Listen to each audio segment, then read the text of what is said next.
नमस्कार दोस्तों, स्वागत है आपका फिर से एक नए वीडियो में। तो दोस्तों, बीएसएनएल थर्ड पीआरसी लागू तो होगा, साथ में पेंशन रिवीजन भी होगा, ठीक है। लेकिन पेंशनर्स कौन से फायदे की बात कर रहे हैं, यानी कि किस चीज की ओर जाना चाहते हैं? 8 पे कमीशन की ओर। पेंशनर्स चाहते हैं कि हमारा जो पेंशन है वो रिवाइज बिल्कुल केंद्रीय कर्मचारियों की तरह होना चाहिए, जैसा कि 7 सीपीसी में हुआ था, ठीक है। 7 सीपीसी में उनकी पेंशन तो रिवाइज हो जाएगी, लेकिन क्या है, यहाँ पर एक बहुत ही महत्वपूर्ण सवाल आता है जो कि बहुत ही जरूरी है। क्योंकि क्या है, 8 पे कमीशन में देखा गया है अभी तक, तो जो केंद्रीय पेंशनर्स है उनका तो चलो ठीक है, वो सिविल पेंशनर्स है और सेंट्रल गवर्नमेंट इंडिया से आते हैं, तो उनका यहाँ पर कर्मचारियों का 8 पे कमीशन लागू होगा तो केंद्रीय पेंशनर्स का भी हो जाएगा। लेकिन यहाँ पर सवाल ये आता है कि क्या बीएसएनएल डोट ऑब्जर्व पेंशनर्स को भी 8 पे कमीशन में जगह मिलेगी?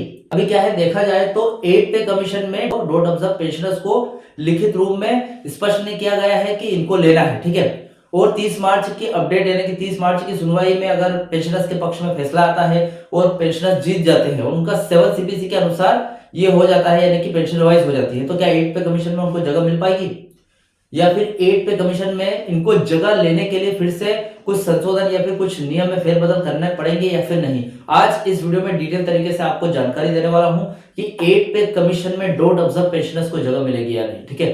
तो चलिए, चैनल पर आए तो सब्सक्राइब करें। मेरा नाम है सर विश्वकर्मा। जानकारी यूजफुल लगे तो एक लाइक करके जरूर जाना। चलिए दोस्तों, बढ़ाते हैं वीडियो को आगे। तो देखिए दोस्तों, 8वां वेतन आयोग और बीएसएनएल के डीलिंकिंग के जो इस इशू पर वर्तमान स्थिति में काफी गंभीर और एक हिसाब से देखा जाए तो एक तकनीकी मुद्दा है। देखिए, यहाँ पर 30 मार्च की जो तारीख हो, टर्म्स ऑफ रेफरेंस यानी कि टोड में संशोधन की जो भी बात है, ठीक है, जो भी सवाल है, उसके लिए आज हम ये वीडियो विस्तार से समझते हैं पहले, ठीक है। पहला पॉइंट है टर्म्स ऑफ रेफरेंस यानी कि टोर का मौजूदा संकट क्या है, देख लेते हैं। देखिए, वर्तमान में 8वें वेतन आयोग के जो टर्म्स ऑफ रेफरेंस यानी कि टोर जारी किए गए हैं, उनमें बीएसएनएल पेंशनर्स या फिर बीएसएनएल पेंशन डिवीजन का नाम स्पष्ट रूप से शामिल नहीं है।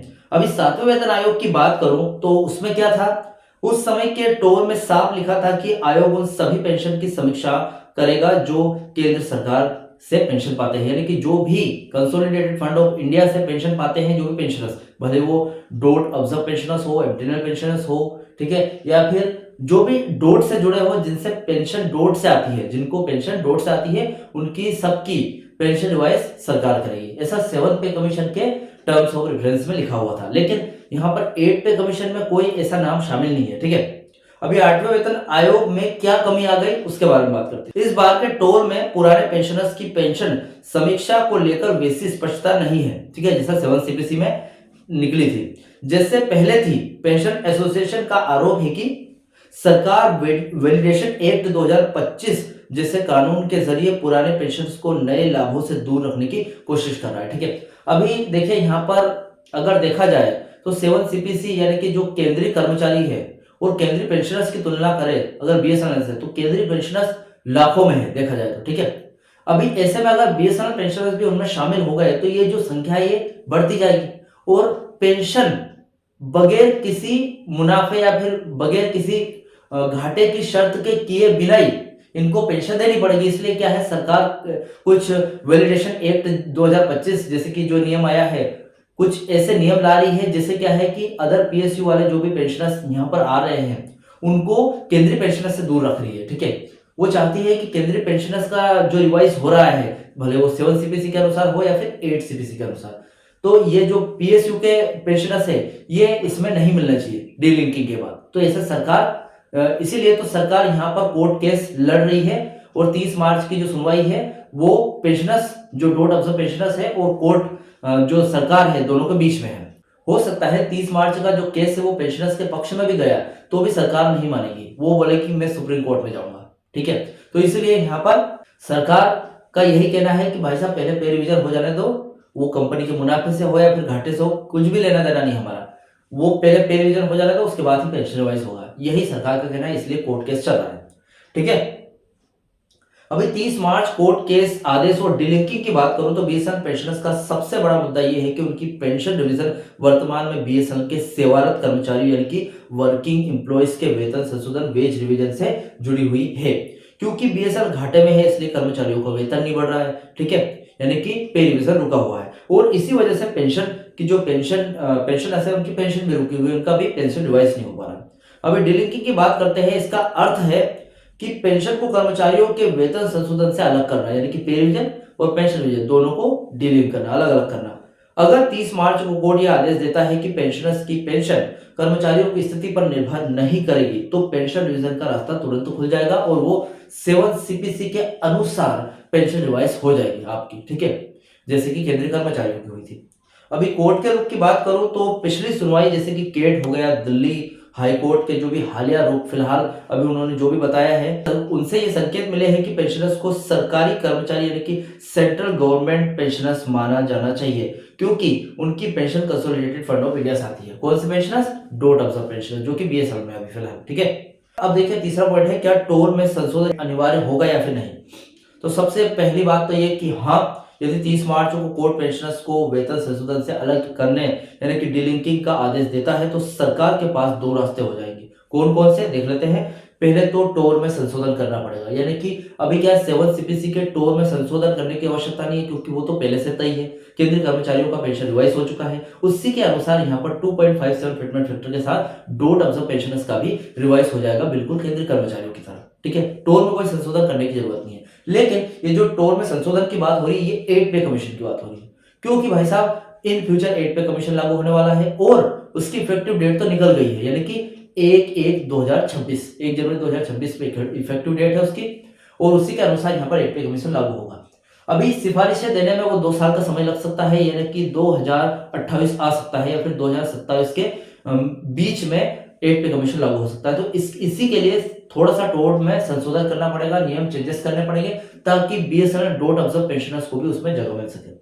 तो देखिए टोर संशोधन की बात करें तो सरकार को आधिकारिक तौर पर 8 सीपीसी के कार्य क्षेत्र में बीएसएनएल पेंशनर्स को भी शामिल करने के लिए अधिसूचना, ठीक है, गैजेट नोटिफिकेशन निकालनी होगी, ठीक है, वो जरूरी है।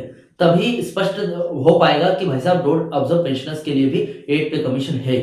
नहीं तो हो सकता है ऐसा कुछ ना करे तो डोट ऑब्जर्व पेंशनर्स को सिर्फ 7 सीपीसी मिलेगी और सब खत्म, आगे कुछ भी नहीं। तो इसलिए अभी सीधा आदेश आया है, या फिर सरकार सीधे डोट यानी कि डिपार्टमेंट ऑफ टेलीकम्युनिकेशन के माध्यम से आदेश जारी कर सकता है कि बीएसएनएल पेंशन की पेंशन भी 8वें वेतन आयोग के फिटमेंट फैक्टर के आधार पर 1 जनवरी 2026 से बढ़ाई जाए, ठीक है। एक तो यहाँ पर टोट में एक तो देखिए 8 सीपीसी में जगह लेने के लिए टोर में संशोधन करना पड़ सकता है, और दूसरा ये कि डोट खुद ये आदेश दे दे कि भाई साहब बीएसएनएल पेंशनर्स के लिए जगह बनाओ 8 पे कमीशन में। तो ये दो चीजें हो सकती है।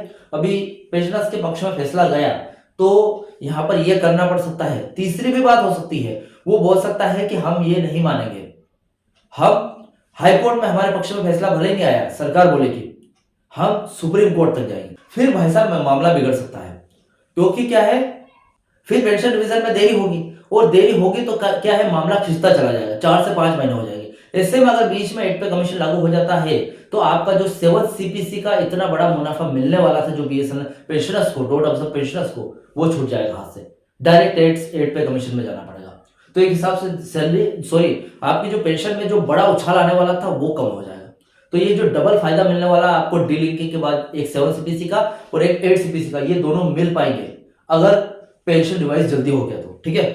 चौथा पॉइंट है 1 जनवरी 2026 से लाभ कैसे मिलेगा। देखिए यदि टोर में संशोधन हो जाता है तो फिटमेंट फैक्टर का लाभ मिलेगा। सबसे पहले तो जो फिटमेंट फैक्टर केंद्र सरकार के पेंशनर्स को मिलेगा 2.86 या फिर 3.x, यानी कि 3 गुना 2.86 या फिर 3.00, वही बीएसएनएल के पेंशनर्स पर भी लागू होगा।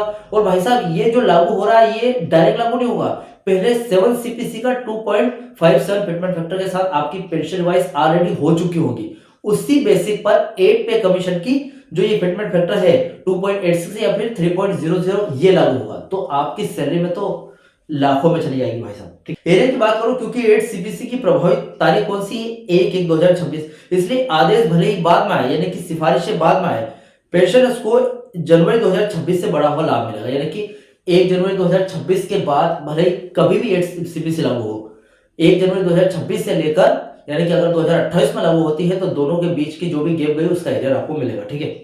कुल मिलाकर बात यह आती है कि मार्च 2026 की बात करूं कि आज की स्थिति यह है कि जो पेंशनर्स एसोसिएशन है उन्होंने सरकार और 8CPC के चेयरमैन को मेमोरेंडम भेज दिए हैं। हाल ही में मार्च 2026 के पहले एक ही हफ्ते में जो भी मीटिंग्स वगैरह हुई है उसमें पेंशनर्स जो यूनियन से उन्होंने साफ चेतावनी दे दी है कि यदि टोर में संशोधन नहीं किया गया यानी कि जो डोर ऑब्जर्व पेंशनर्स को जगह नहीं मिली तो ये लाखों पेंशनर्स के साथ अन्याय होगा और हो सकता है हम हड़ताल कर दें। यदि कोर्ट का फैसला 30 मार्च को पेंशनर्स के पक्ष में आता है तो सरकार को कानूनन 8CPC के नियमों में बदलाव करना ही पड़ेगा, क्योंकि पेंशनर्स को केंद्र सरकार के अन्य पेंशन भोगियों के समान अधिकार यानी कि प्रायोरिटी देने का संवैधानिक दायित्व सरकार पर है। ठीक है, तो ये बहुत अच्छी बात है। अगर डीलिंकिंग हो गई तो बहुत ही बढ़िया रहेगी और जल्दी हो जाए तो ज्यादा अच्छा है, क्योंकि 8 पे कमीशन बीच में आ गया तो सब बीच में एकदम अड़ंगा बच जाएगा, बहुत ज्यादा दिक्कतें हो जाएगी। ठीक है, तो फिलहाल ये अपडेट थी 8CPC के बारे में। इस अपडेट से रिलेटेड आपके जो भी डाउट क्वेश्चन वगैरह हो तो मुझे कमेंट बॉक्स में कमेंट कर सकते हैं। वीडियो अच्छा लगा तो वीडियो को लाइक कमेंट से जरूर करें। मिलते हैं दोस्तों नेक्स्ट वीडियो में। सी यू सून।